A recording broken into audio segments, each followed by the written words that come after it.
For spent fuel storage licensee, base civil penalties range from $36,250 for a severity level 3 violation to $72,500 for a severity level 1 violation. So let me move on to the final enforcement action. The first violation discussed in our inspection report and the final action involves a loss of redundant drop protection features. 10 CFR 72.212 Bravo 3 requires in part that each cask used by a general licensee conform to the terms, conditions, and specifications of a certificate of compliance. The spent fuel storage system used by SONS has a certificate of compliance which requires that the canister be lifted and carried with redundant drop protection features to prevent uncontrolled lowering of the load or the canister. This violation was categorized as a severity level 2 violation, the second highest severity level. The NRC considers that this violation could have resulted in significant safety consequences because important to safety features were disabled during a spent fuel canister downloading operation. Based on the factors considered in the NRC civil penalty assessment process, primarily identification and corrective actions in this instance, a civil penalty is being proposed.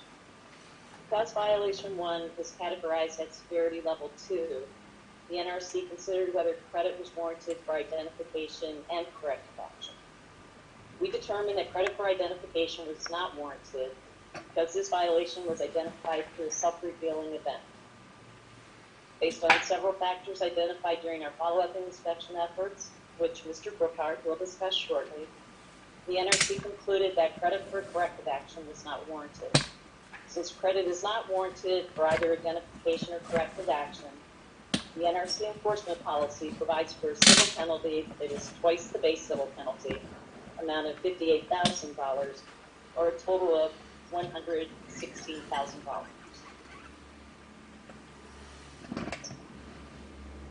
The second violation identified in the inspection report and in our final enforcement action involves the failure to make a proper NRC notification. 10 CFR 72.75 Delta 1 requires in part that each licensee notify the NRC within 24 hours after the discovery of events involving spent fuel in which important to safety equipment is disabled or fails to function as designed, when it is required to mitigate the consequences of an accident and redundant safety equipment is not available. This violation was categorized as a severity level 3 violation. Since SONS has not been the subject of an escalated enforcement action within the last 2 years, in accordance with the NRC enforcement policy, we considered whether credit was warranted for corrective action. Corrective actions taken by Southern California Edison included making the required notification, providing training to shift managers on NRC reporting requirements, revising reporting procedures, and establishing a biennial training on reportability. The NRC determined that corrective action credit was warranted for this violation. Therefore, no civil penalty was proposed for this violation. The 2 violations will be issued in a single notice, and because a civil penalty is being proposed, a press release will be issued later today. Southern California Edison has 3 options.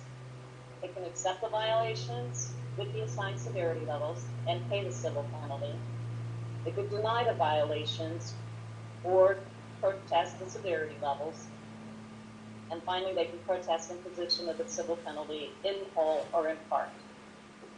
A written response to the final enforcement action is expected from the licensee within 30 days, and that response will be entered into Adams and made publicly available. That concludes our discussion of the final enforcement action. We'll take questions on this portion of the presentation following Mr. Burkhart's discussion. With that, let me turn it over to Mr. Burkhart. Thank you, Linda. Good afternoon. My name is Lee Brookhart, and I'm a senior dry cask storage inspector here out of the Region 4 office in Arlington, Texas. The recent follow-up inspection at San Onofre was conducted in accordance with Inspection Procedure 92702, which is the follow-up of traditional enforcement actions. The objective of our inspection was to determine if San Onofre had performed adequate causal evaluations, fully identified and assessed the extended condition or an extended cause, and implemented adequate corrective actions to prevent reoccurrence. As part of the NRC review, open items from the special inspection were also evaluated and will be discussed in this presentation. The NRC has independently reviewed the licensee's calculations regarding the incidental contact during downloading operations and has determined that the canisters of San Onofre are all in a safe condition and the canisters are performing the required safety functions. 4 causal evaluations were performed by San Onofre related to the August 3rd incident. Many causal factors, issues, weaknesses were examined to formulate the conclusions identified in the evaluations. The main causes included management failed to recognize the complexity and risks associated with a long-duration fuel transfer campaign using a relatively new system design. SCME management failed to establish a rigorous process to ensure adequate procedures, training, and oversight guidance. Procedures and corrective action program processes were inadequate to guide, instruct, resolve, and trend adverse conditions in a timely manner. And management failed to recognize that the required integration and application of 10 CFR Part 72 reporting requirements. Each causal evaluation contained numerous contributing causes, and extended conditions which contain corrective actions to address and resolve the issues. The contributing causes included equipment design reviews did not capture unintended consequences, inadequate procedures, inadequate training, lack of continuous learning environment, lack of communication protocols, project management observations were not being routinely performed, project management did not enforce entries into the corrective action program, there was a lack of understanding of Part 72 reporting requirements, and management did not encourage nor demonstrate a conservative bias for reporting. The NRC independently reviewed and assessed the 4 causal evaluations and concluded the evaluations were adequately performed to the breadth and depth as required. However, 2 weaknesses were identified within the causal evaluations.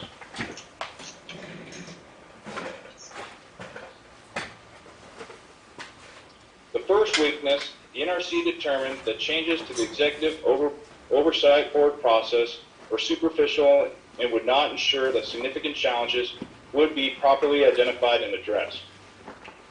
In response, San Onofre bolstered the changes to the executive oversight board process.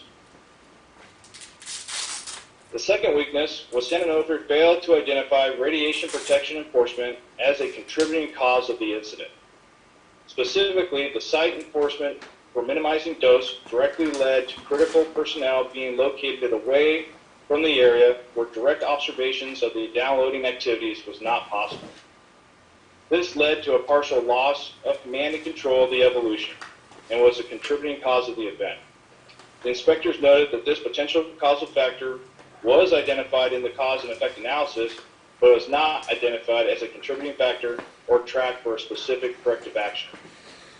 In response, San Onofre added an action to address the radiation protection enforcement into the training program for future personnel involved in SEC activities.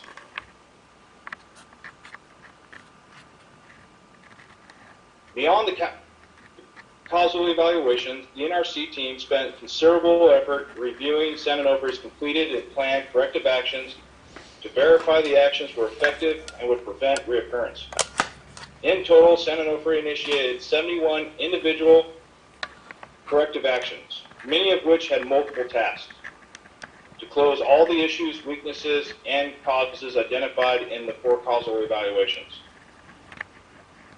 The NRC found that San Onofre's corrective actions to be comprehensive to address the issues and prevent reoccurrence. However, 6 corrective action weaknesses were identified by the NRC. These issues will be discussed within the particular subject area as the presentation continues.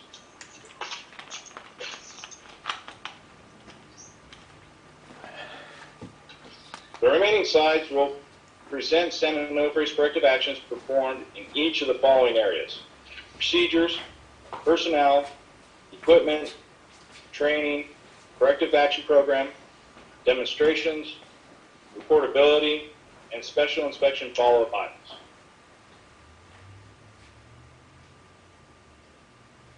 Corrective actions from the causal evaluations drove extensive reviews and changes to all the SOC operating procedures.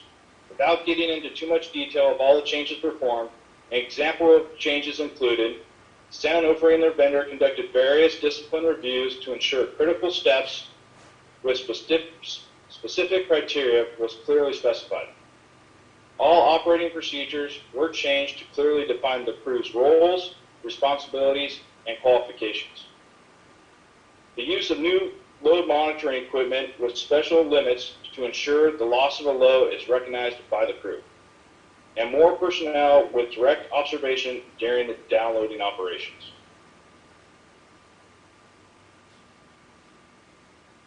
There was one corrective action weakness identified by the NRC that related to procedure changes.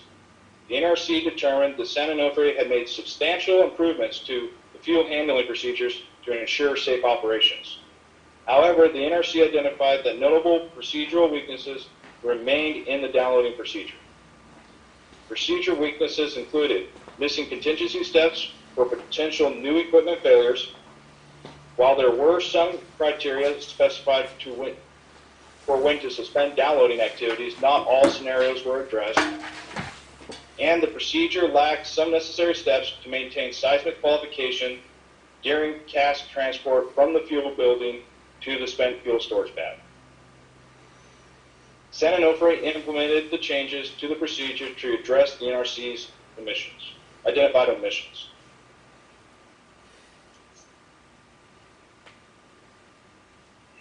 Personnel enhancements. Previously, you can see the only personnel on the SOC pad during the August incident was the transporter operator and the spotter in the lift basket.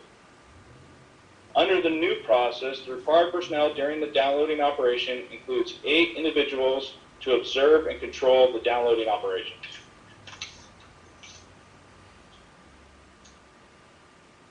In this side, the relative positions of the new individuals can be seen.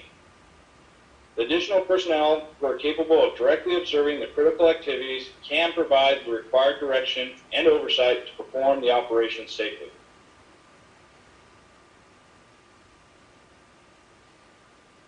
In this photo, it outlines that 2 individuals in the lift baskets will be directly observing the canister's movement into the vault.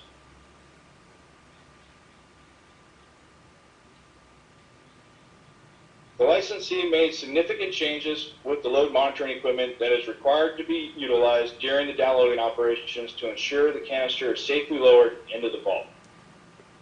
During the August incident, the previous monitoring equipment included just a screen on the transporter which only contained height indications and pressure indications. The pressure indication could be used to detect the presence of weight, but does not provide any kind of accurate readout.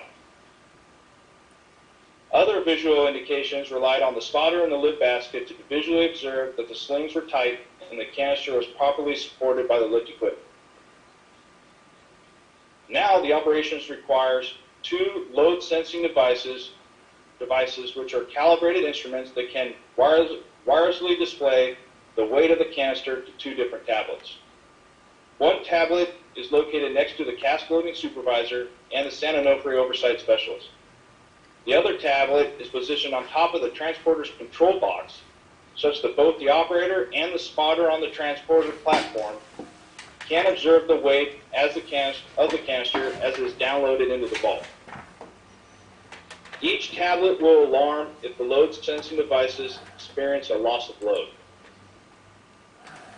Additionally, a camera has been mounted on the side of the transporter and is positioned in a way that it can see down into the transfer cask and view the canister movement as it passes into the vault.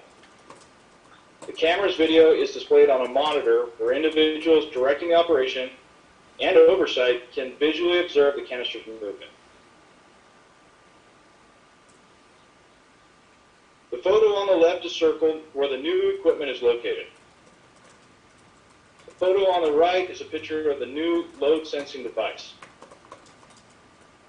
There is one device in line with each downloading sling.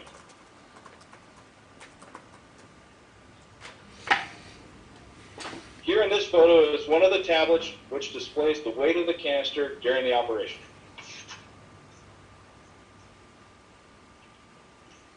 Circled in this photo is a camera that is positioned over the transfer cask and can view the canister as it is lowered into the vault.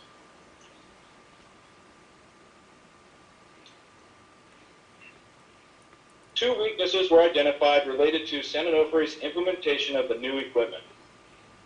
The NRC determined that San Onofre improperly designated the new equipment as not important to safety.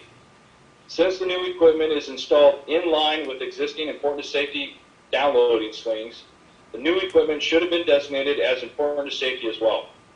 This is a preliminary finding of 10 CFR 72.146 alpha requirements. In response, San Onofre revised the design change package to include the appropriate quality designation for the new equipment.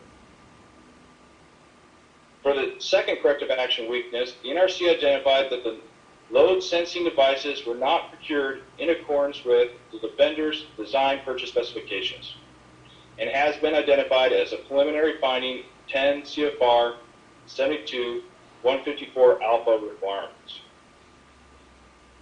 The new load sensing devices were not tested to 200% of the rated capacity per the vendor's purchase specification and American Society of Mechanical Engineers code requirements. Additionally, the original load test was conducted by an unqualified vendor.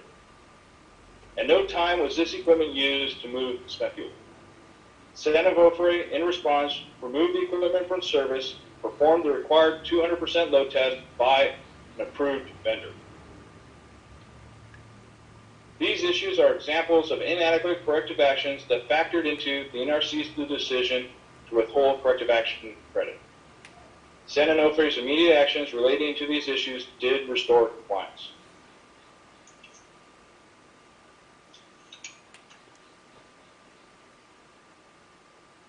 Training. San Onofre implemented comprehensive actions to review, modify, enhance, and retrain all individuals associated with the loading operations at the site. This included development of new training programs for the workers, a revised training program for oversight specialists, a new training for all workers in the use of San Onofre's corrective action program, and new event notification training for the responsible staff. The NRC identified no weaknesses regarding San Onofre's training enhancements.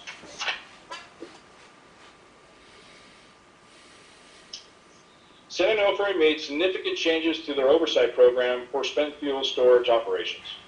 Procedure changes were made to ensure a rigorous review of vendors' training material, operating procedures, and maintenance procedures prior to acceptance and use of those documents on site. The licensee revised oversight procedures to include new task guides, which describe critical attributes in the field that must be observed.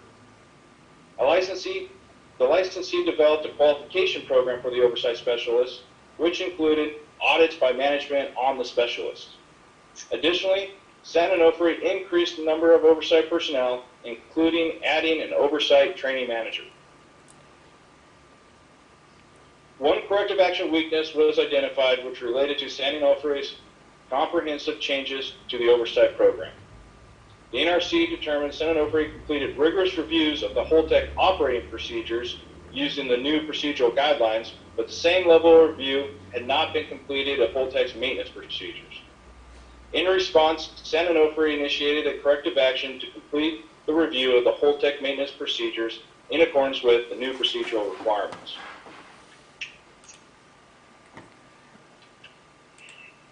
In the past operations, issues were captured under Holtec's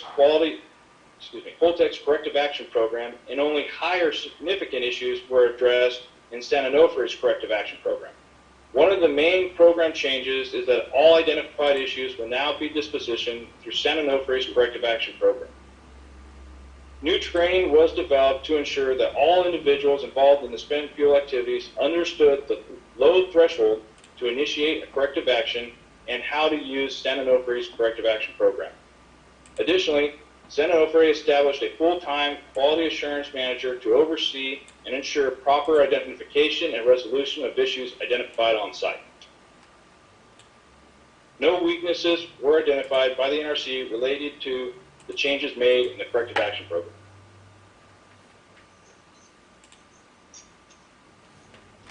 Demonstrations.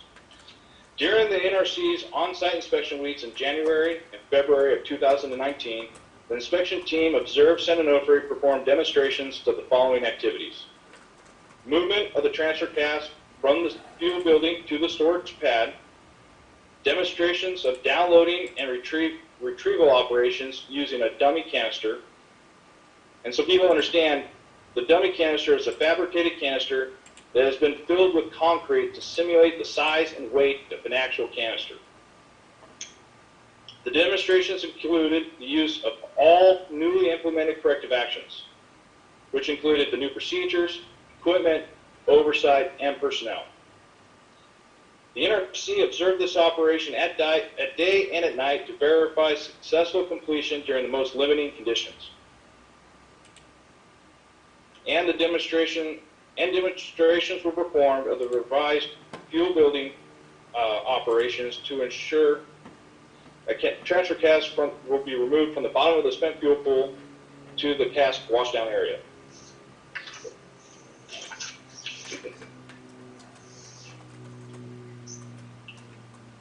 In this slide, the transfer cask is carried by the low-profile flatbed transporter, also called the high port. As part of the extensive reviews connected with the root cause and apparent cause evaluations, San Onofre identified that past operations of the high port were performed too close to interferences, such as light posts along the haul route. The seismic analysis required a minimum standoff distance to be maintained during operation of the low-profile transporter. In order to comply with the requirements of the analysis, San Onofre adjusted the haul path to maintain the required standoff distances. The NRC observed San Onofre perform the demonstration, moving the dummy canister from the fuel building to the SOC pad, and independently determined that the revised haul path meets the seismic analysis. In this side, the vertical cask transporter is taking the transfer cask loaded with a dummy canister to the top of the SOC pad to be downloaded. In this picture, the rigger in charge and another qualified spotter are monitoring the dummy canister as it is moving from the transfer cask into the storage vault. The inspection team noted that the crew and the oversight were very knowledgeable of the new downloading process, procedures, and new equipment. The NRC team observed San Onofre successfully demonstrate the new downloading and retrieval process.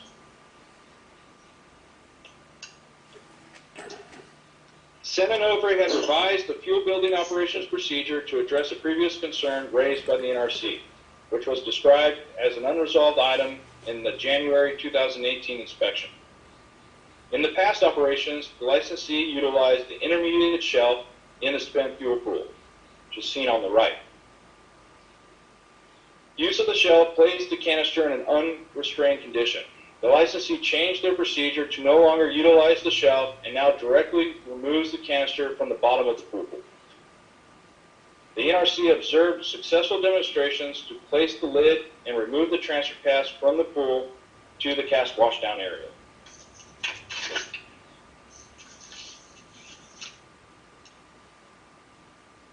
One weakness was identified by the NRC during the demonstration activities.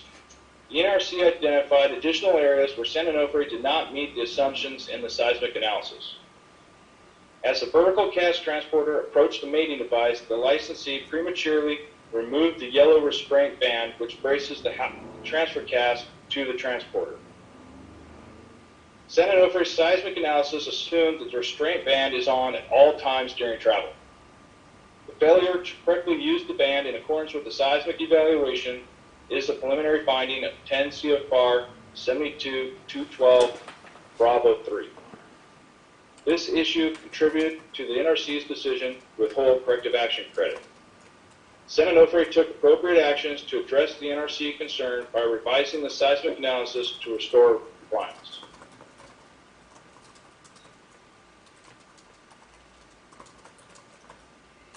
Sen. Onofre's corrective actions to address the failure to notify the NRC of a reportable event included revised notification procedures to clearly direct proper event reporting requirements for Part 72 activities, provided reportability training to managers and regulatory affairs personnel to help identify reportable events for spent fuel operations and potential failures or deviations that required NRC notification.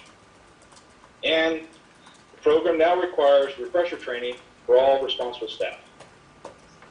The NRC has reviewed the revised procedures and training plan and is satisfied with the level of improvement that has been made in the area of reportability. No weaknesses were identified in this area. This contributed to the NRC's decision to credit the corrective actions performed by the licensee for the notification violation.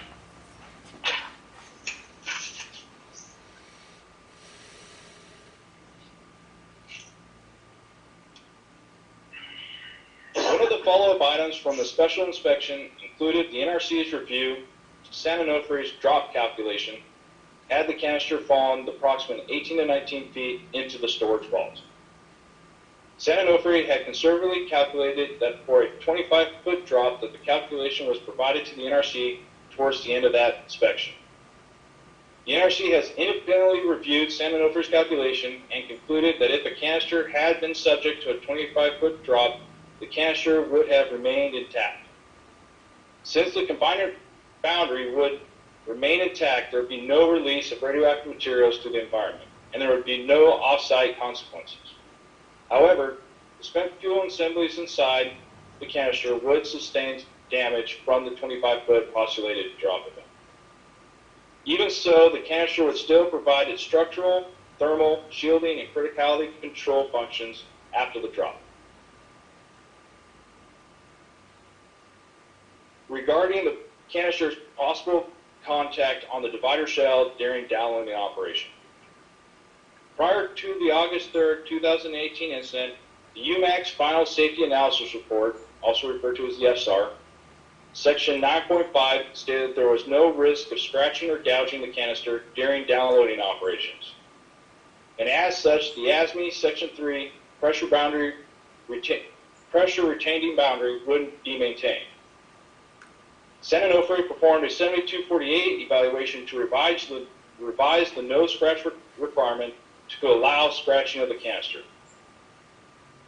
The Sen. Onofre calculations to allow the FSAR change was identified to contain numerous errors and inadequacies, which included: 1, the canister may come in contact with the divider shell's seismic restraints and not just the shield ring.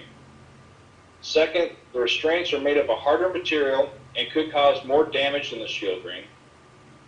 Third, the evaluation did not address scratches near canister seam welds. 4, Sen. Onofre utilized the wrong hardness values in the calculation, and the hardness values did not account for temperature of the canister. And 5th, the calculations utilized the wrong sling lengths for determining the initial point of contact. The original calculations, which contained the errors, provided an inadequate basis to perform the change. This issue contributed to the NRC's decision to withhold corrective action credit. In response, Sen. Onofre has revised the calculations to address the issues raised by the NRC. Additionally, Sen. Onofre has conducted testing on canister samples by applying various amounts of force to confirm that possible scratches would be minimal. Further, the licensee has, as recently as last week, conducted actual visual inspections on different canisters to verify the scratches are minimal and acceptable. An NRC inspector was on site to observe these activities. Based on the preliminary examinations, testing, and calculations, the NRC has concluded that any possible scratch from the canister should be small or minimal and does not pose a safety concern. The canisters at songs are 1/8 inch thicker than the original canister design, and all canisters have been mechanically peened to relieve the weld stresses, which provides an additional level of protection against corrosion and wear. At this time, the licensee revised design change to allow scratches still under NRC review. Thank you, Lee. Now I'd like to move on in the presentation and discuss the path forward. As Mr. Brookhart just discussed, a number of corrective actions have been taken by Southern California Edison to address the causal factors and non-compliances identified through extensive reviews of the August 3rd, 2018 incident.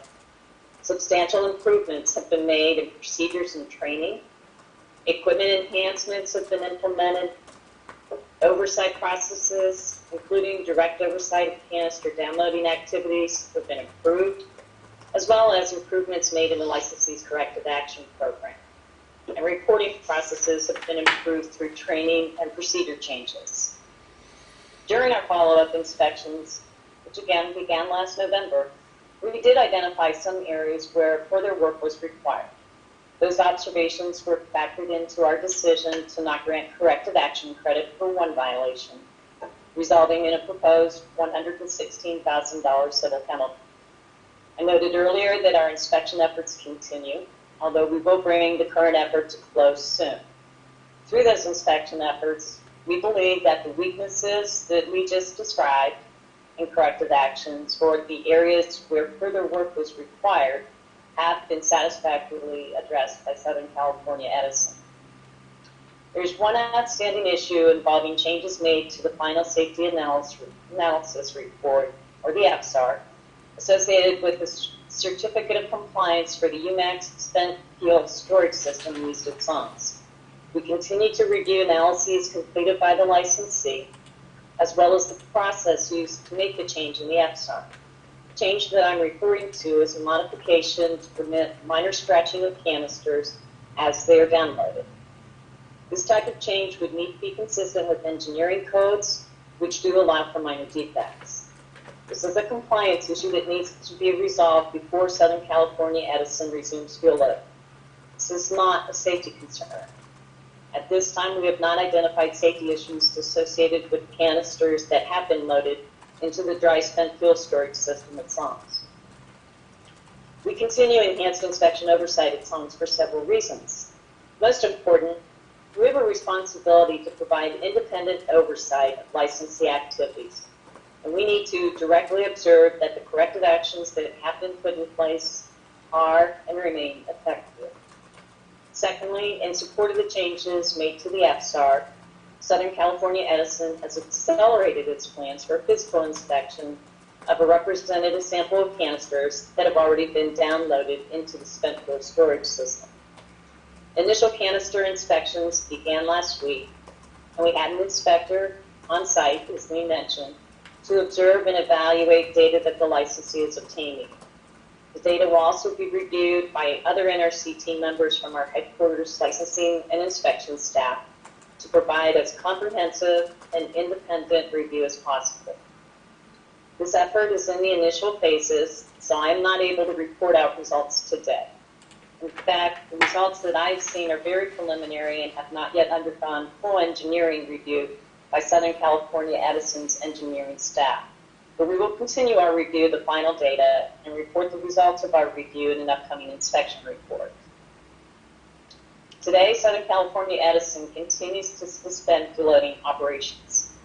Southern California Edison has been responsive to our request to ensure that we have the information needed to assess changes to the FSAR and has continued to suspend fuel loading until we've completed our review of their analyses and agree that fuel loading operations can resume safely and in compliance with applicable licensing and regulatory requirements. At this point in the meeting, we would like to take a break in the session, 15 minutes, and we will then resume with the meeting and take questions and comments from the audience.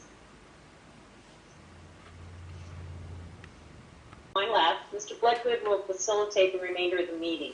He has been monitoring questions submitted during the presentations and grouping them so that we can maximize our time in addressing your questions without duplicating responses. Mike, I'll turn it over to you. Thank you, Linda. My name is Michael Blackwood, and as facilitator, I will be asking questions that we received through the webinar to the NRC for response. This portion of the meeting is to address the questions related to the enforcement actions, regulatory process, and path forward within the content and the scope of the meeting. As Ms.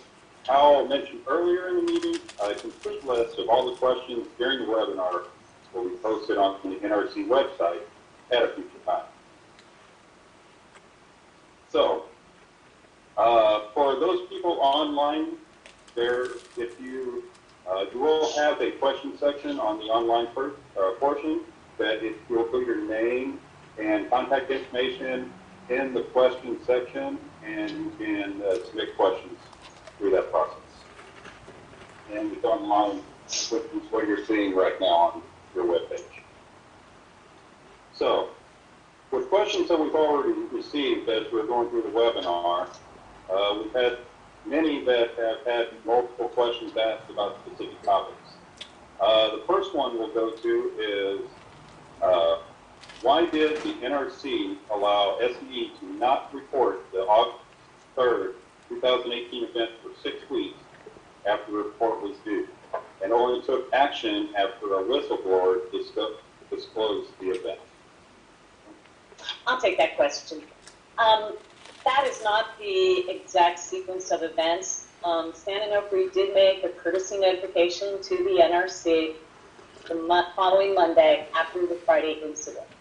At that time, the NRC staff made Southern California Edison aware that we believed that the event was reportable, but it took some effort to convince them that the loss of the redundant safety features was actually something that was required to mitigate an accident. And so there was some delay, and it wasn't until the conclusion of the on-site week of the special inspection that Southern California Edison arrived at the same conclusion that we did and made a formal event report. Okay. The next question is how has inspection been performed on other canisters? As we noted during our presentation, Southern California Edison just recently initiated a new program. It was very much accelerated beyond what they thought they were going to be doing. And they are now performing physical inspections using remote video of representative samples of the canisters. As I noted, that data is just being received. The NRC and even Southern California Edison has not had a chance to put it through all of the formal reviews, but we will be looking at it and reporting on it in the future.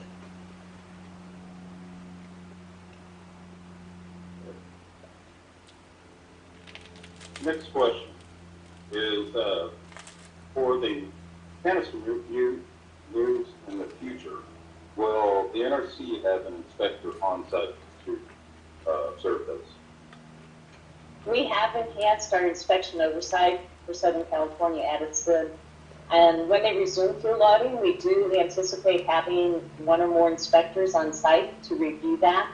That is not to say, and that's to ensure that the newly implemented corrective actions remain effective. We do not have a resident inspector program in place for spent fuel storage programs, but we will enhance our oversight, and that may even include unannounced inspections.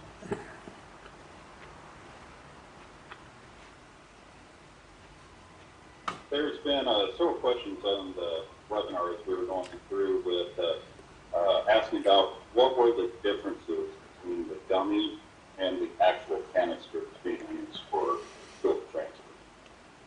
Let me let Lee take that as far as initial size goes. The dummy canister is used for a training tool for the individuals. It's required by their certificate to perform operations utilizing the dummy canister. The dummy canister, I believe, could be a maximum of 3/4 of an inch smaller in diameter, so it would have a clearance on either side of about 3/8 of an inch maximum per the fabrication drawings.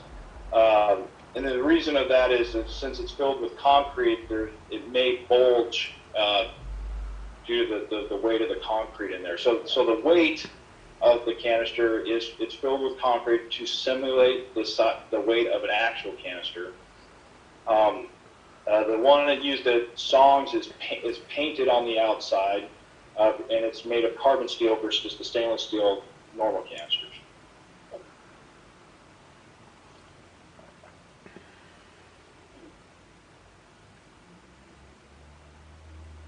When discussion earlier with the potential fuel damage during the drop, will there be any kind of analysis that will be made public from that? Yes, there actually were a couple of analyses done, and Lee mentioned them during his presentation. The drop analysis is available in a non-proprietary form in the NRC's ADAMS system.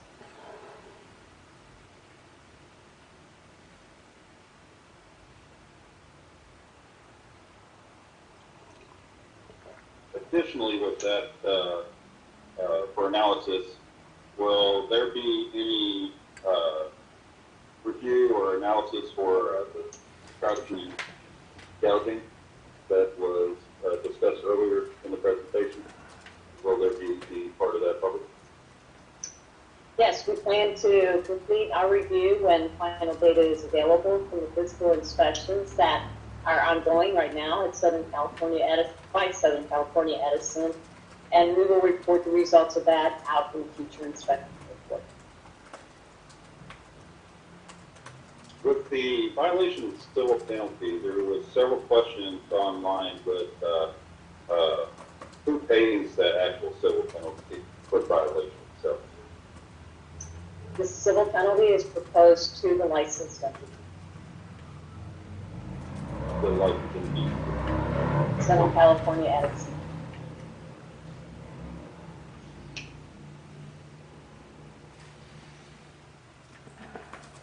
Another question was did SE informally inform the NRC about the downloading incident prior to the official report? And the NRC worked with SE to cover up the incident. Well, first, Southern California Edison, as I just noted, did give us an informal notification the Monday following the Friday incident. And the second part of your question? Was the question with work within SCE to cover up the incident? There was absolutely no work on the part of the NRC to cover this incident up. We initiated development of an inspection charter, which was made public on August 17th, to outline our intended activities to review the August 3rd incident. Our briefings were, the inspection results were made available in a public webinar on November 8th, and in the final inspection report that was issued in late November. So there was absolutely no effort to cover up the incident.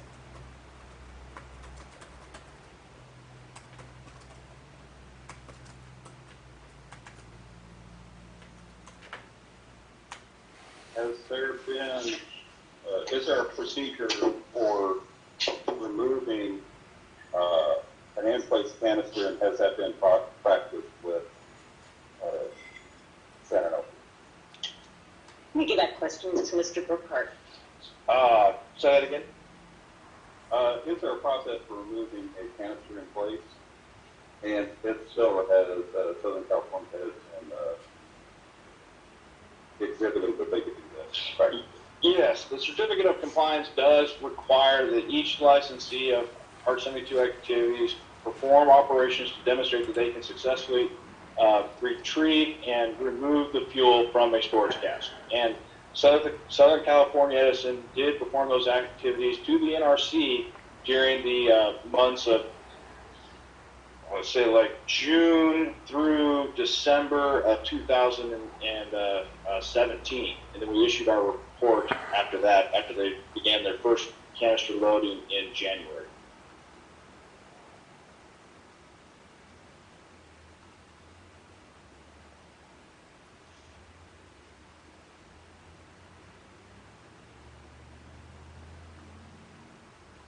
Those were common questions that we've had several questions on each one of those, is what we're seeing here.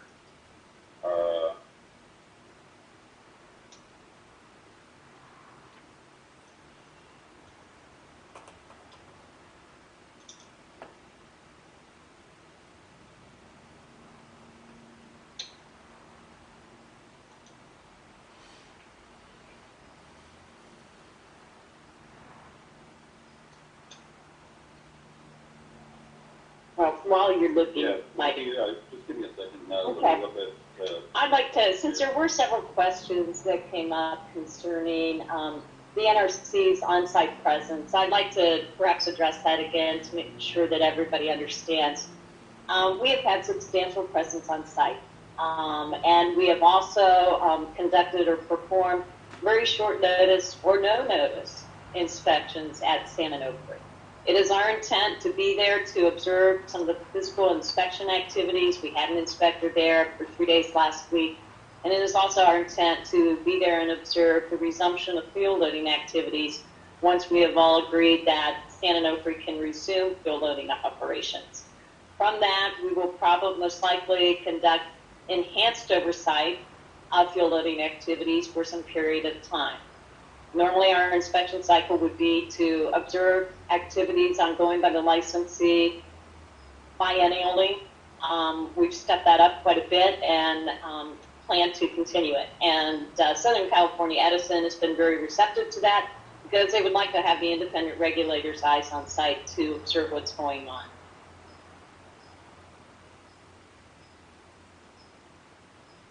And I think we're just collecting a few more questions here from the audience.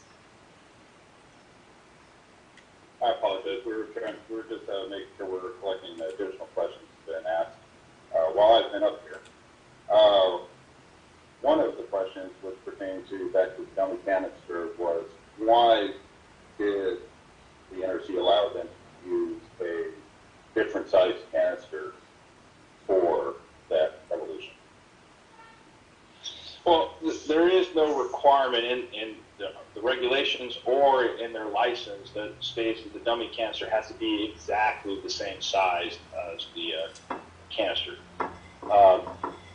So there is no requirement that it has to be exactly the same size. Ideally, you want it to be pretty close in weight to the exact weight of the canister in order to ensure that the components aren't going to fail or have issues carrying them around.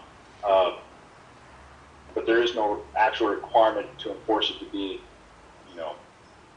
quarter of an inch larger, just to make it exact. So in other words, there's no regulatory requirement, nor in the certificate of compliance, that the simulator or dummy or training canister be the identical dimensions of a real multi-purpose storage canister. These objects are intended to be training tools. They're intended they exist so that operators can practice downloading operations as well as retrieval operations. Bear with me for a second. I just lost my questions I made.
there any plans for, okay, the next question, coming a couple of things.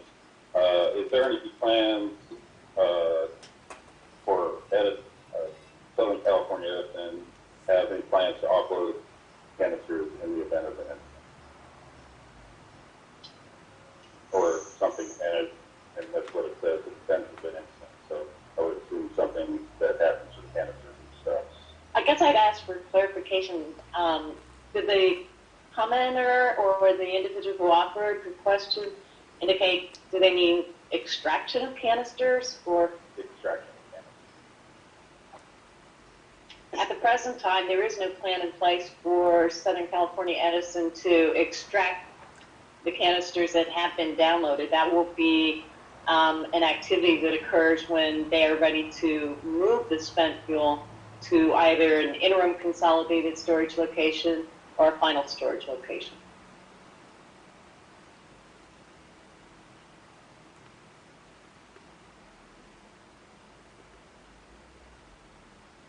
Another question on the canisters, discussing and missing a big opportunity to learn with the dummy canisters being more like the actual size of the regular canister.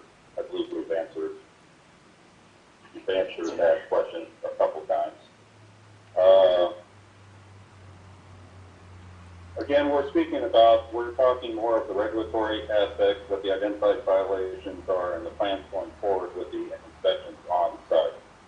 We do have some discussion that we have for future plans on inspections that that's talked about in the past, or talked about as Ms. Powell has already spoken to.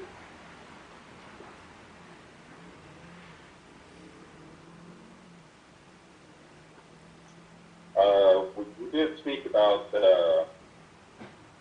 future or previous inspections that's done on other canisters.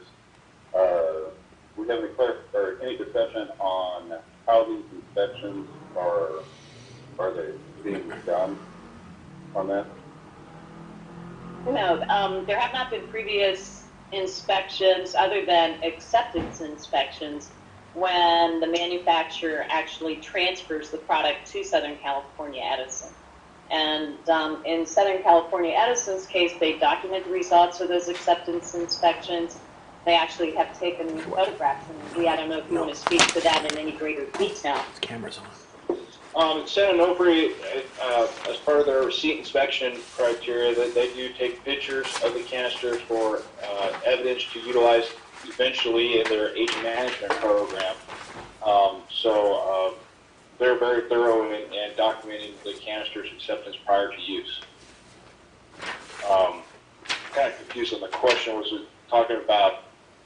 It was talking about in already installed canisters themselves. Well, this would be the first inspections that were done last week of canisters that are in use at San Onofre. There have not been previous inspections performed of canisters in use. And this is a significant achievement for Southern California Edison. For those who participated in the pre-decisional enforcement conference, you might recall that they had planned to initiate this inspection program sometime in 2020. Well, they have brought everything to bear and have been able to initiate the physical inspections just last week.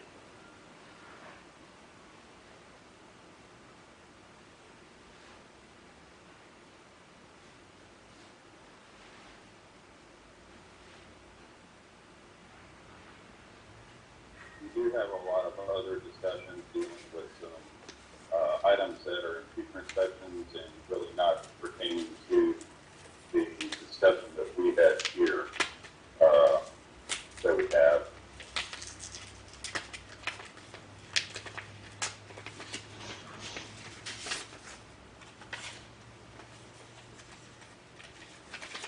And a lot of questions on gouging and cracks and scratches, which, as you have said before, that those are in process and I believe are expected or being looked at in the future.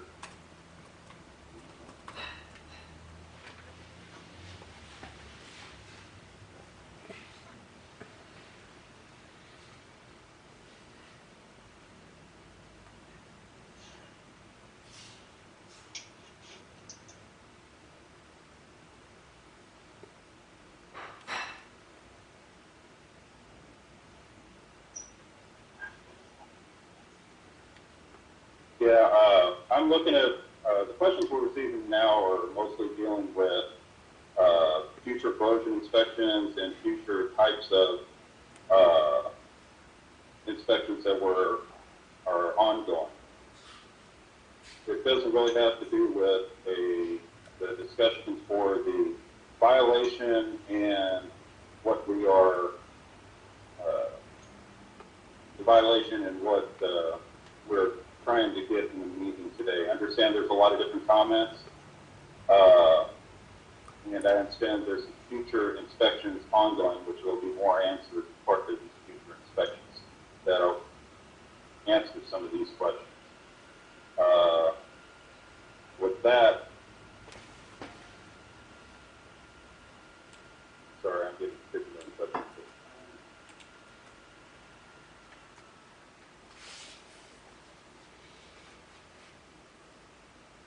And with that, the questions look like they're just future questions that will be answered at a future time, not pertaining to what we were talking about in this meeting.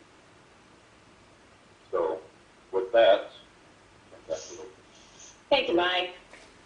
Okay, in conclusion, first I'd like to thank the audience, members of the public who took the time aside to participate in the webinar and to actually listen to some of the information that we've shared with you. As I noted when we began this afternoon's meeting, we will have some NRC managers present at the community engagement panel later this week, and you will be able to interface with us directly during that meeting, either before or after. This may not be the last time that we engage with the public. We do understand that there have been some concerns about where and how we hold these meetings. These meetings are effective for us to conduct in this format because they allow us to share the information that we're developing in a very timely manner. We've not ruled out any other further formats for public engagement, but that will be somewhere down the line. We will continue to share information as the inspections are ongoing and should, as I noted earlier in my presentation, we plan to conclude the current inspection effort and produce an inspection report probably in the early to mid-April timeframe. And that inspection report will cover the full details of what Lee and his team have been reviewing since November of 2018, but that will not conclude our only inspection effort. As we just noted, we do plan to have inspectors on site when fuel loading operations resume, and we'll be communicating with the public again at that time. And with that, I believe the meeting is closed.